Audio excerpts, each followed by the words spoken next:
All right, so we're working on the first homework set, and that is going to be 16 through 19 and question number 22. So let's start with 16. 16, you purchase gifts for 7 of your friends. So that's important. 7 of your friends. Okay. For an end of year gift, the guy gifts cost $12 each and the girl gifts cost $15 each. Another important information that we should highlight or underline. You spent $75. Okay, so that's another value that we should remember. So we have to write and solve a system of equations. And keep in mind when we're writing a system of equations, well, we're looking for two things, right? Well, we're looking for how many girl gifts we bought and how many guy gifts we bought. We don't know that. So we're going to denote that as, let's say, two variables. So girl gifts can be X. So girl gifts can be X. And then guy gifts can be Y. Are there any constraints on your variables? So constraints. When they mention constraints, they just mean limitations. So what can X and Y be? Well, X and Y are dealing with girls and guys. So we're dealing with these two numbers. That means that they can't be half of a guy or half of a girl gift. You can only have whole gifts. So it has to be a whole number. And we're only buying for 7 friends. So it has to be less than or equal to 7. And then finally, well, we have to have a whole number. It has to be less than 7. It also can't be negative. We can't buy negative gifts. So it has to be positive. Those are constraints, the limitations of our X and our Y, what they have to be. And finally, the answer, is the solution viable or non-viable? Viable means, does the solution we got work? So does the solution for X and Y work in the problem? Does it follow the constraints? So that's what we're going to try to find out. So we purchased 7 gifts for our friends. How many friends do we have? We don't know. X and Y. That's how many friends we have. So we'll put that into our first equation. So X plus Y equals 7. All right. What's another equation we can come up with? Well, what else did we underline? What else did we highlight? Well, we highlighted all these money amounts. So each guy gift costs $12. Well, guy gifts are what? Y. So we can put 12 with Y. And then girl gifts cost 15. So we'll put 15 with X. Add them together. That equals, well, how much did we spend in total? We spent $75. So that is another equation right there. Our 2 equations. So we can do 2 things. Well, we can do technically 3 things to solve for the system. We can use elimination, substitution, or we can graph it.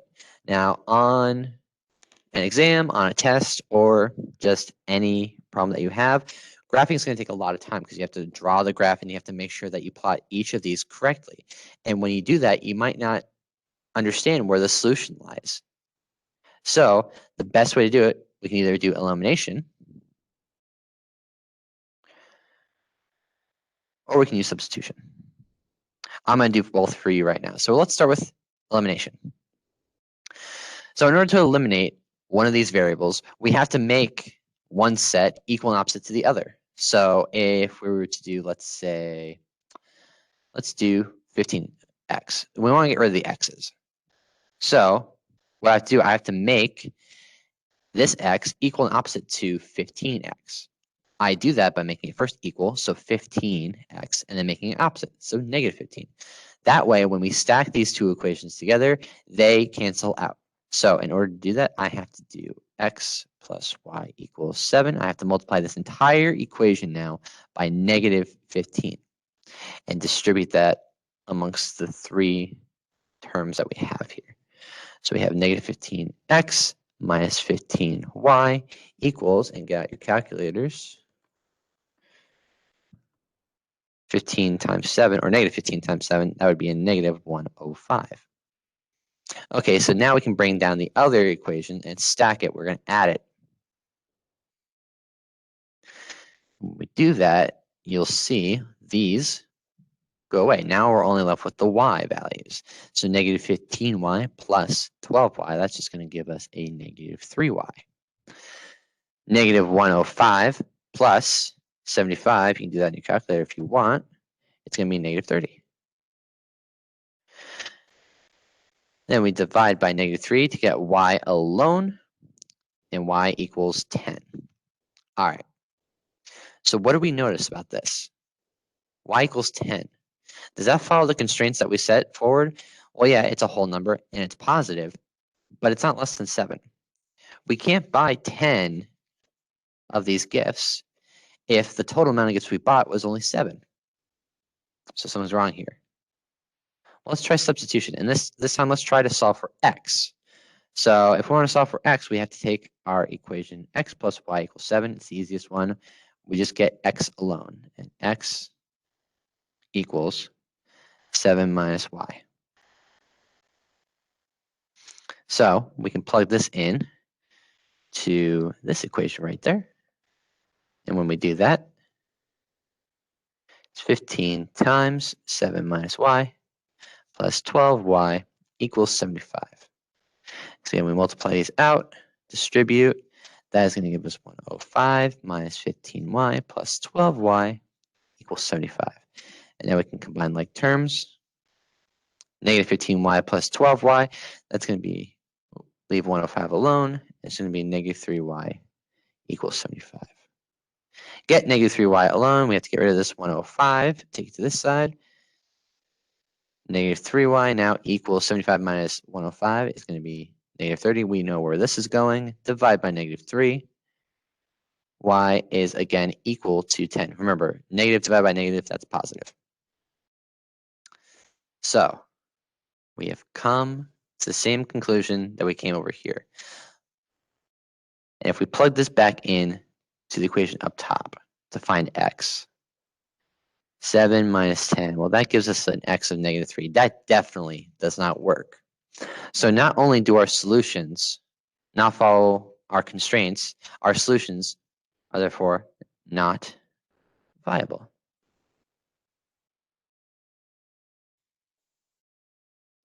And honestly, you could just stop right here because you know when you get this solution, that's not viable. You know that whatever you use y for, x is also not going to be viable. So you can just stop right there after you get that first variable. So that was 16. 17. If Casey adds the following two systems of equations, what multiple of the first equation will the sum represent? Kind of confusing. What does it mean by what multiple? Well, let's figure that out in a second. First, it's asking us if we add the following two systems. So let's add the following two systems. So we add the two systems. They were x plus y equals 5 and 2x plus 2y equals 10. So if you add those together, 2x and x make 3x, y and 2y make 3y, 5 and 10, they make 15. Okay, so this is what it's talking about when it's asking what multiple of the first equation will the sum represent. The sum is right here. This is the sum equation. The sum equation. And it's saying what multiple of the first equation. This is the first equation right here. So what do you notice about the first equation and the sum equation? Well, if we put them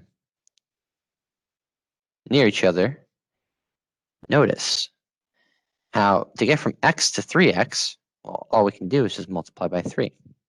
From y to 3y, we can just multiply by 3. And from 5 to 15, we can just multiply by 3. So when it asks what multiple of the first equation will the sum represent, it's asking us what can we multiply this first equation by to get this sum equation? And we notice that we can just multiply by 3. So your answer for this question is simply 3. So 18. 18 has given us the following system of equations. It's given us negative 2x plus 5y equals 10.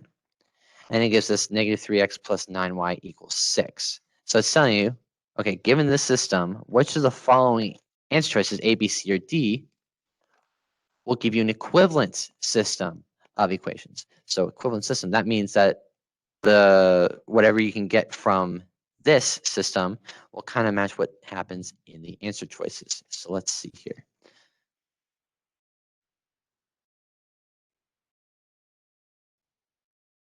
So we have the two equations here.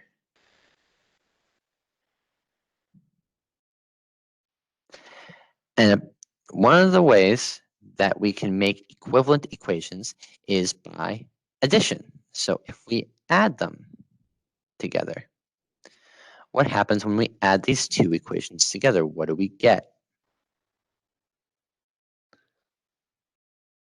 Negative 2x plus a negative 3x. Well, it's just going to be negative 2x minus 3x. That's negative 5x.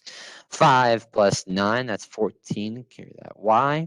10 plus 6, that's 16. Okay. So now let's look at our answer choices.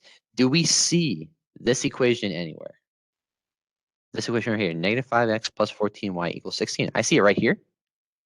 So this might be one of our equivalent systems. I don't see it in B.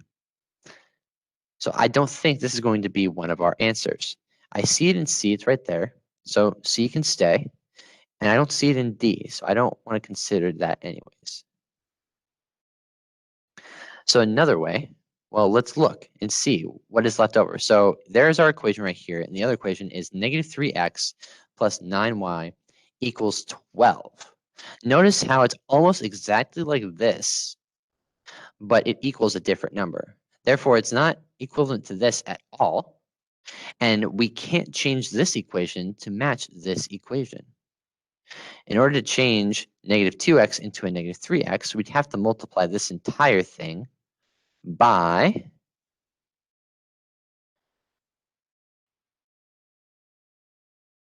3/2. Because then the 2's cancel out, then it's just going to be a negative 3x left. But if we do that to the entire equation, 3/2 times 5y, well, that's not going to equal 9y. And 3/2 times 10 is not going to equal 12. So we know that this, although it kind of looks like this equation, it's not going to be an equivalent equation. Therefore, it's not going to be part of an equivalent system. C, we have our equation that we added, our sum equation right here. Negative 2x plus 5y equals 10. That's just this equation again. So this is the same equation, and then we have an equivalent equation here in a system. So we would choose this answer because we know this is going to be an equivalent equation because that's what we did when we added our original equations together. We got this equivalent equation.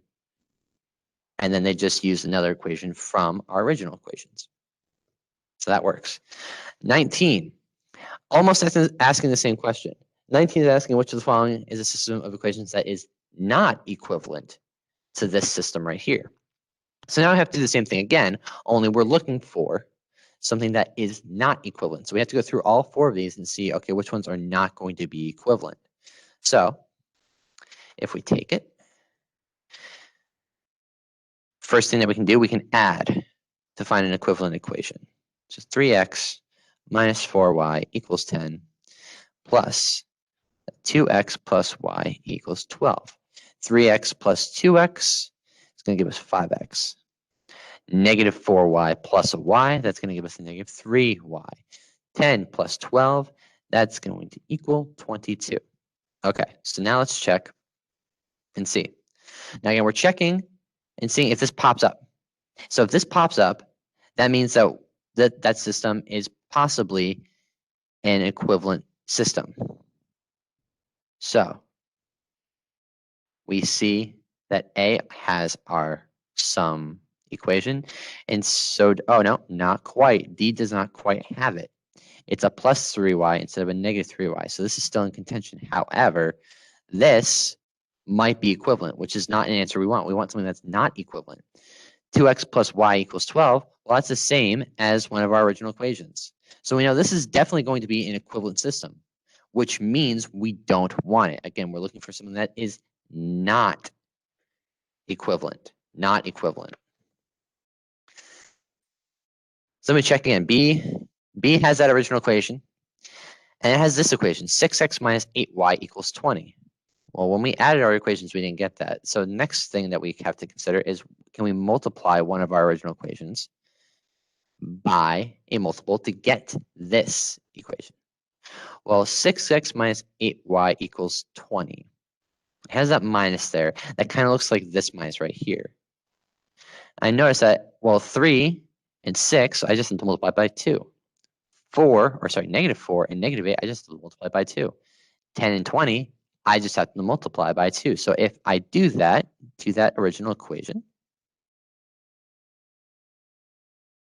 I multiply it out by 2, I will get that equation. Again, equivalent equation. Oops.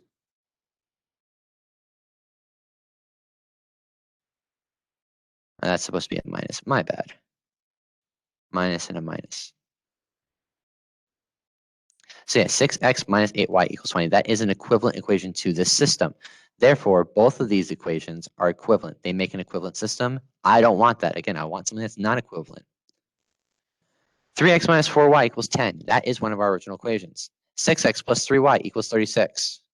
Now, where could I get that from? Well, I know I didn't multiply this equation to get this. So what about my other equation? 2x plus y equals 12. Well, if I do 2x to 6x, that's a multiple of 3. Y to 3y, that's a multiple of 3 as well. And guess what? 12 to 36, that's a multiple of 3 as well. So again, if I multiply that second equation by 3, I'm going to get an equivalent equation that matches in this system. Therefore, this is an equivalent system. But again, I don't want it. Process of elimination says that this is my answer, but let me just double check real quick. 5x plus 3y equals 22. We'll have 5x minus 3y equals 22. So that is definitely not equivalent because it's supposed to be minus, not a plus. 2x plus y equals 10. I have 2x plus y equals 12. That doesn't match either. Therefore, not equivalent. And that's it. Last one is going to be number 22. 22 says, Jonah has collected 91 coins worth $7.20 in his piggy bank. His collection includes only dimes and nickels. So how many dimes are there in Jonah's piggy bank? So again, we're just looking for the dimes. So it's kind of like our first problem in this set, number 16, where we have to come up with a system of equations. However, if we go through it real quick and try to pick out any useful information, well, I know there are 91 coins, okay? And I know that there is $7.20 in that piggy bank. And I know he only has dimes and nickels. Dimes and nickels, they're coins. So that belongs with this information. So I know that he has a certain number of dimes and nickels. That's what I'm looking for. So I'm going to call dimes by the variable d and nickels by the variable n. Okay. So I know if I add up my coins, my dime coins and my nickel coins, I'll get a total number of coins, a total number that should equal 91. So that is my first equation right there. So when I add my dimes and my nickels together, I'm going to have 91 coins total. Okay, that's my first equation. My second equation is kind of tricky because it goes back to what we know and what we don't know. So we know it's worth $7.20. It's a monetary value, but where's the money? How much money does he have? We don't know. What we do know is that he's dealing with dimes and nickels. Now, a dime is 0.10. It's 10 cents, right? A dollar would be 1, so it's a tenth of a dollar. A nickel is 0.05, because again, it's not a whole number, it's a percent, or sorry, a decimal of a whole dollar. It's 20th of a dollar, 0.05. So these are the numbers that we want to use, and want to associate them with their variable. So I want to create another equation that looks like this. So 10 cents goes to the dime. If we add that to the 5 cents that goes with the nickel, we should get our monetary value of $7.20. Okay. So now I have to solve. And again, I have to solve via two simple ways.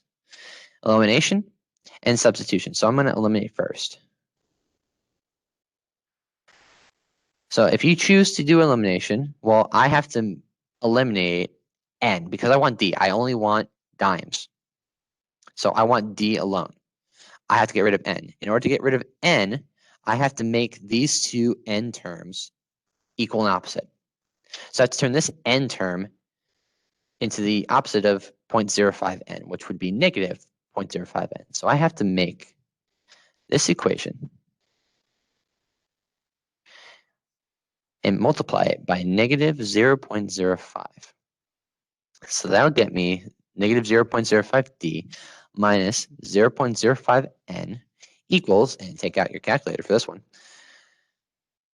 We do 91 times negative 0.05. That's going to be a negative 4.55. All right, so now I'm going to stack that on top of my second equation, like so. I'm going to add them together. And notice now my n terms are going to cancel out because they're equal and opposite. Negative 0.05d plus 8.10d will give me 0.05d because it's a smaller number and we're adding a bigger number. Smaller negative, adding a bigger positive will give you a positive number. And again, that equals, let's do the math here, 2.65. Get d alone, we have to divide by 0.05. D now equals 53. We have 53 dimes. Or sorry, Jonah does. Jonah has 53 dimes. Now we can go ahead and check this and see if it actually works in our equation. So let's go back and plug it into our first one because the first one doesn't have any coefficients with those variables. So it's going to be really easy to plug it in. So plug it in for D. It's going to be 53 plus n equals 91. And to find out how many nickels we have, just subtract 53, get n alone. And I believe that should equal 38. 38 indeed, 38 nickels. Okay, so we both of our variables are whole numbers because we can't have half of a coin and we can't have negative coins. So they're both positive, both whole numbers. So that works. But again, that's just one way. We can also substitute. So let's try substitution.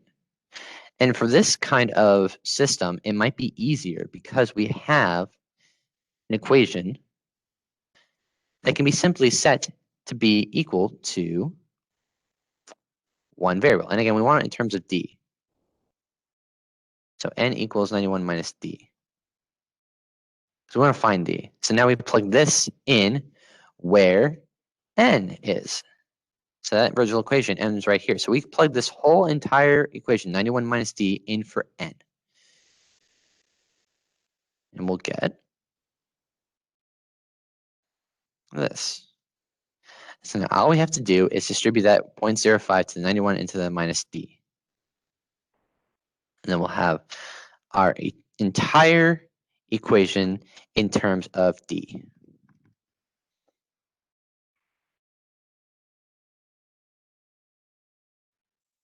All right. So now I've distributed it.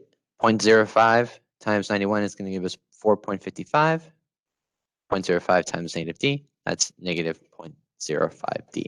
We can add these together, combine like terms. Combine 0.10d minus 0.05d. You're going to get a 0.05d plus a 4.55. That's going to equal 720 once again. And we want to get that d alone. So first, everything around it has to go away. Subtract 4.55. We're going to get 0.05d alone. And if we do 7.20 minus 4.55, we're going to get 2.65. Look familiar? Kind of like we did right here. So we know the answer already. We divide. D is going to equal 53 once again. And again, we can check.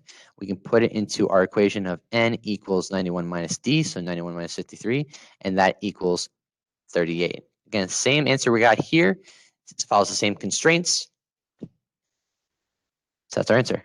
We have 53 dimes. And that is it for set number 1.